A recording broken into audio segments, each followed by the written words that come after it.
હું છું તમારો મિત્ર મિસ્ટર 8540। આજે આપણે 10ની વિભાજ્યતાની ચાવી શીખીશું। સ્ટાર્ટ। 10ની વિભાજ્યતાની ચાવી। આપેલી સંખ્યા એકમના સ્થાનમાં જો શૂન્ય હોય તો આપેલી સંખ્યા 10 વડે વિભાજ્ય થાય, એટલે કે 10ની વિભાજ્યતાની ચાવી લાગે। આપણે હવે ઉદાહરણ તરીકે સમજીએ।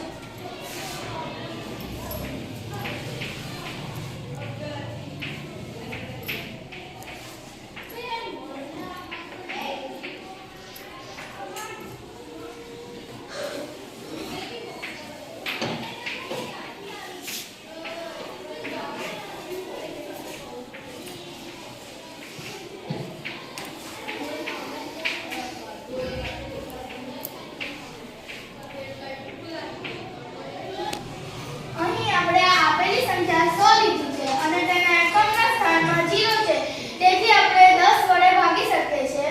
અહીંયા આપણે 50 લીધી છે અને તેના એકમના સ્થાનમાં 0 છે, તેથી આપણે તેને 10 વડે ભાગી શકીએ છીએ। આવા ઘણા